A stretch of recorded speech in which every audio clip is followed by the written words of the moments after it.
Hey there, I'm Janice Dublin, a character animator, and this is Animation Admiration, a deep dive show that admires animation. Today I'm going to discuss the music video True Damage Giants. Giants was released by Riot Games, the team behind League of Legends, and it was animated by the Line Animation Studio based in London. So to try to understand how the animators went about creating this group's movement, we need to talk about the animation style. I would describe it as a reference-heavy, illusion-of-life, realistic style. The video was structured and animated as if the characters were in an actual live-action music video.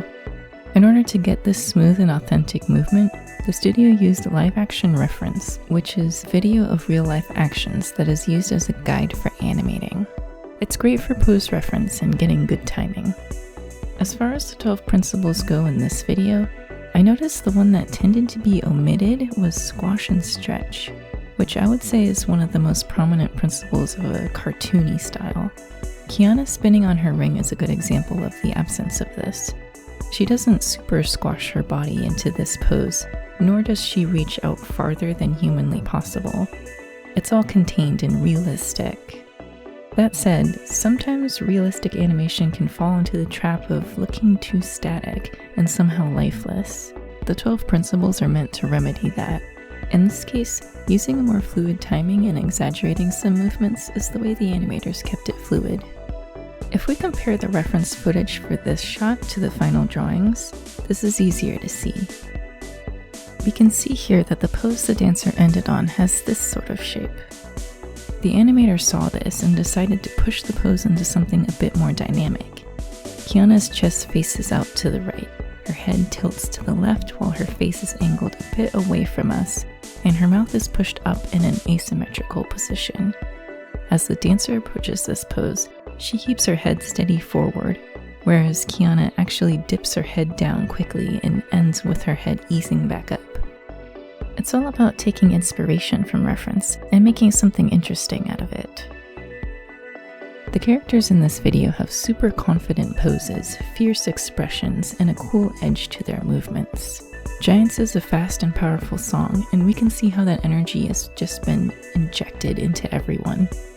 And I love all the akali scenes. Throughout Akali's part, she's not up and walking around or spinning and dancing like Kiana was. She kneels down and raps with these fluid hand gestures. This final part here continues this nice arc rhythm, ending with a fun head movement with exaggeration on the face. For this move, the animator played with timing to pull and push Akali's features, which ends up making the feel of it very flowy. The right hand moves first, the head follows, then the hair moves last in an overlapping action. The parts hold on the extreme ends of the move, and we can see that as they get going again, it speeds into the next hold. Lovely curve around on the hand as it goes over, and even the mouth is pushed. Senna, sadly, doesn't get much to do in this music video, but since she has the chorus, she does have some nice shots of close-up facial animation, which is always interesting to watch in any musical animation. Here we can see the animator capturing that dramatic singer acting, using contrast between poses like starting from the side here before coming to the front, and going down and scrunching up for a bit before coming back to center, help make the movements more dynamic and interesting. A lot of these expressions are pushed and exaggerated, like this mouth. The animator played with timing here too. For instance, the hand shoots down with huge spacing between frames, and then 2 frames later, the head pops up and continues its arc. Playing back in real time, this serves as a good punch in the rhythm of the shot. One thing I wondered for an animation like this is the actual length of the type of shots where people are singing to the camera. In normal music videos, we'd see shots of singing cut off to show different footage in time with the music. And that's what's happening here. But in animation, every shot has to be meticulously planned, or else massive amounts of time and energy will be wasted, because animation, of course, takes a long time to do. So the team must have planned for the cut to end abruptly here, right? Like, imagine the line crew animating a couple more seconds of this shot. That is, 48 plus drawings, cleaning it, coloring it, adding effects to it, only for the editor down the line of production to cut it out of the final in favor of another shot. That would very much suck. This is why pre-production in animation is incredibly important. Drawing up a thorough storyboard, turning that into a video with a final song, this is called an animatic. Solidifying the timing with perhaps a super rough test animation, planning it down to the second. So I imagine this animation was produced the same way and no work was wasted. The fan scene with Yasuo is a neat blend of animation types. The fan is actually a 3D object moving in 3D space, while Yasuo is animated in 2D. Looking closer at the fan, there's something special going on. There are static images of Echo that seem to be digitally mapped onto each fan blade. Each image is a frame in a sequence that, when put in motion, will make it seem like Echo is spinning in zero gravity. This contraption is what's called a zoetrope. When the spiral object reaches a certain speed, the image sequence runs together properly and you see an animation. But 3D zoetropes are hard to watch in real life because the sequence looks blurry when looking straight on. So a fix to this is appropriately timed strobe lights, some of which happen to appear in this tunnel. The strobe is meant to illuminate the images in a way to help your eye follow the motion. Although, since you're not seeing this fan in person, these strobe lights aren't technically necessary, as this is a video and the images play on every other frame. That makes it not blurry at all. If I frame by frame this shot, we see that on every other frame there is a perfect capture of a spinning Echo. Here's the zoetrope as it would look in real life with strobe lights. And here's the intended motion without strobing. To get this, I deleted every other frame and I set everything on 2s. I'm guessing the production crew added the strobe lights in order to better allude to the fact that the fan was a zoetrope, and also because it makes Yasuo's tunnel look like a dance party cave. Let's get into Echo's breakdown. This is such a cool, abstract, artsy, and dynamic part that was surely one of the top things that got people talking about this music video. First, back to the fan. The lead into Echo's breakdown has the fan blades spinning in a different animation from before that shows Echo falling and blowing into the camera. Obviously that means the line's VisFX crew had to stick different images to the fan blades, but this fan only has 12 blades, and the sequence needed approximately 23 frames to function correctly. And this new animation sequence is not a perfect loop like a zoetrope would require, so I believe that there is some editing trickery here.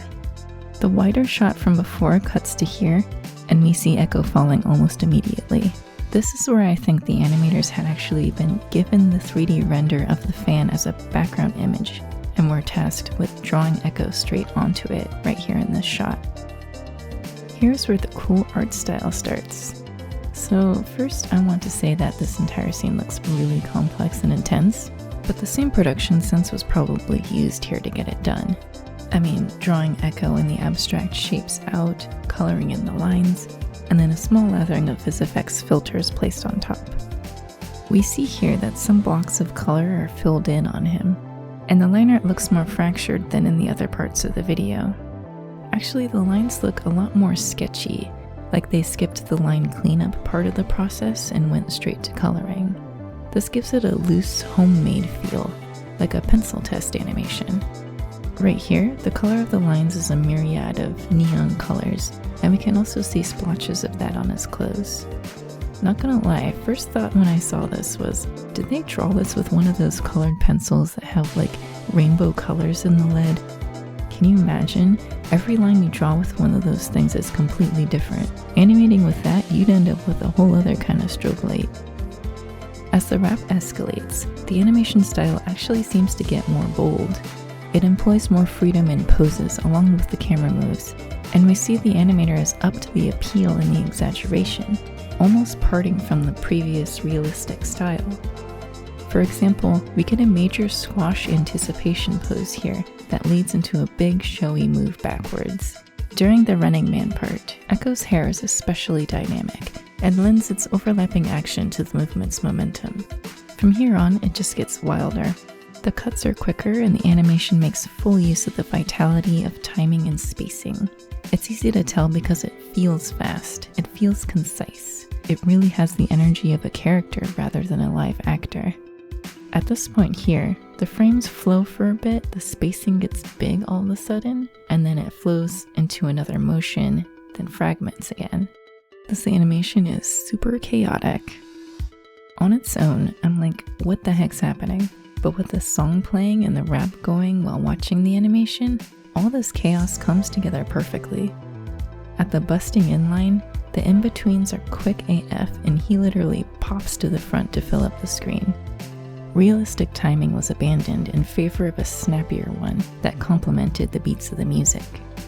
Last but not least, I should mention that during the super speedy rewind section, if we frame by frame through, we can see there's little drawings of Echo flying through these scenes. Echo's movement is in a big infinity symbol, which, played in real time, helps to draw our eyes around the shot a bit to help ease the confusion of all those flashing images. And that is enough admiration for now. Thanks for watching. Subscribe if you want to keep up to date with this series, leave a like if you enjoyed, and share the video if you think others will enjoy it too. Follow me on social media for channel updates, and I will see you next time.